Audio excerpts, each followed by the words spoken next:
But a new study by the highly respected Lancet Medical Journal has ended the debate, honestly, on Medicare for All. The study's findings change everything. But first, a couple of points. Obamacare did not solve all our problems. Despite the passage of the Affordable Care Act in 2010, America remains an outlier in health care provision. It is the only large, rich country without universal health coverage, and health care costs can be financially ruinous. So Obamacare was really just enough to make sure Americans put their pitchforks back in their holsters for another day. American healthcare is not the best, and especially not for the young and the old. American babies are 76% more likely to die in their first year than babies in other rich countries. The U.S. is the most dangerous of wealthy, democratic countries in the world for children. The most dangerous country for children. So maybe those kids we have in the cages at the border don't realize it, but we're keeping them there for their own protection. If we really wanted to punish those kids, we'd let them loose into America. So if we've got crappy healthcare, you would assume we aren't paying as much for it as other people around the world. But in fact, healthcare expenditure per capita is higher in the USA than in any other country. More than 37 million Americans do not have health insurance, and 41 million more have inadequate access to it. So here's the new study from the Lancet that just blows everything up. Taking into account both the costs of coverage expansion and the savings that would be achieved through the Medicare for All Act, we calculate that a single-payer universal health care system is likely to lead to a 13% savings in national health care expenditure, equivalent to the more than $450 billion annually. Medicare for All would save us $450 billion. But there's more.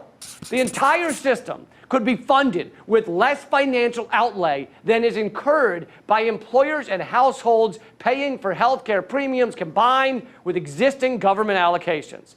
So not only would it save just about every citizen money, it would also save money for our ruling elite. The only people who would end up worse off would be the parasites who get rich off the insurance industry. That is it. And is anyone surprised that those people who employ thousands of lobbyists don't want that to happen? Why are we even asking them? It'd be like if a rabid raccoon were running around terrorizing a whole town in the Lancet study.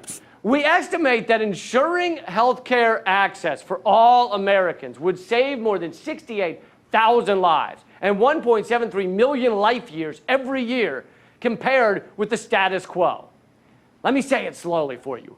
Medicare for All would save 68,000 Americans every year.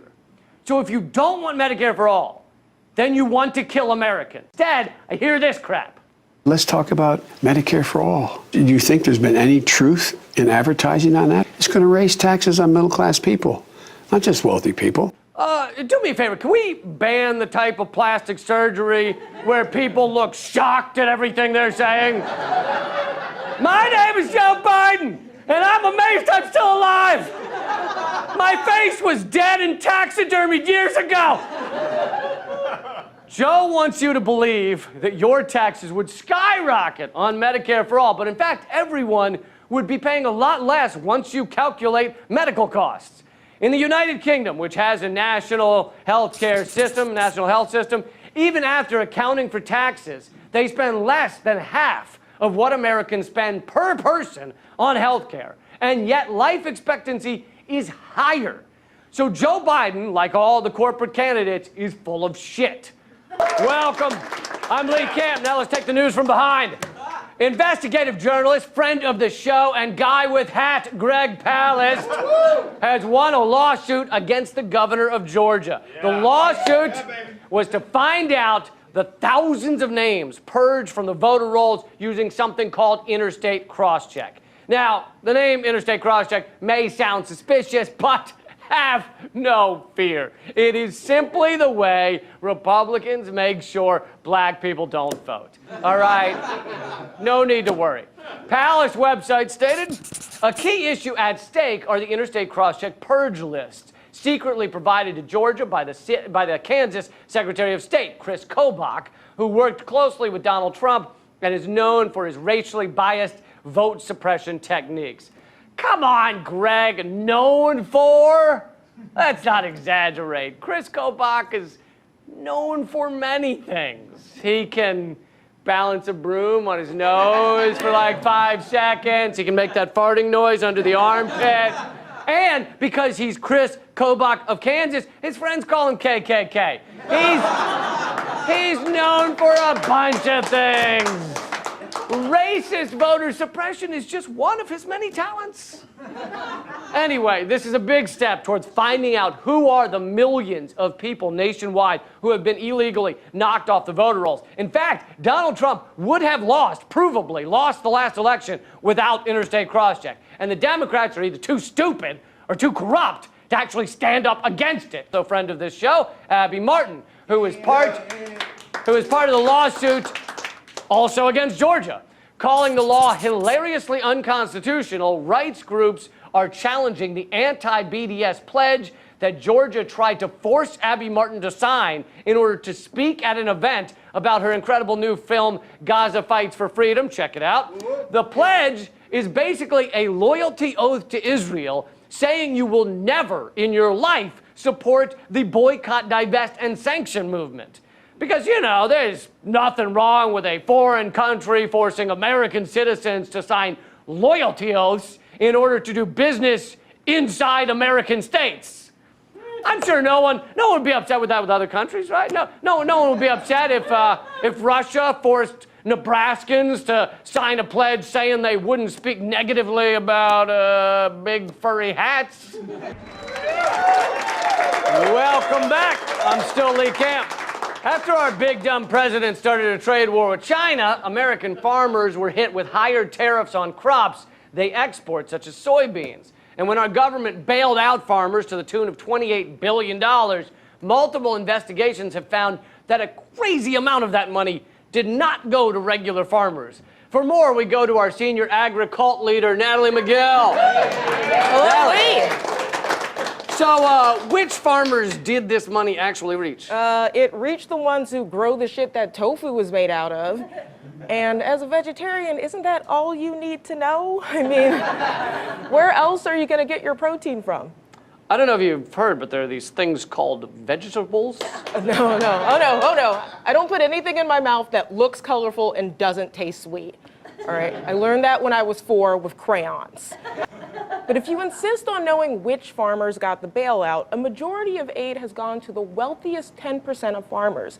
And as of last summer, more than 99% of Trump's bailout went to white farmers. So now rich white Trump supporters will finally have something in common with poor white Trump supporters: receiving welfare.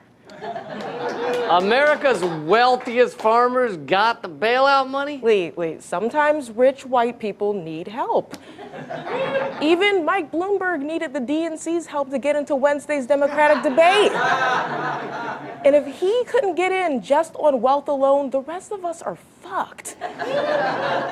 Plus, when it comes to our food supply, it's better to overestimate the impact of the trade deal than underestimate, which might be why, according to several independent economists, the USDA is paying farmers twice as much as the actual harm they suffered from the trade war.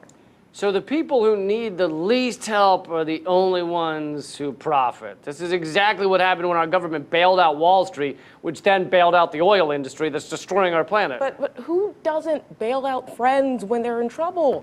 That's what Congress did. Think of it as a big bank getting arrested for peeing on an elementary school building, and their one phone call was to Congress for bail money. When it's your friend, you overlook that it happened in broad daylight during school hours at recess. For the second time. Trump didn't need Congress to approve this bailout, which is good since 8 of the 10 states that grow the most soybeans voted for him in 2016. Trump knows he can't afford to piss them off in an election year. So he had to do what he always does: pretend his problems are a porn star and throw money at it to make it go away.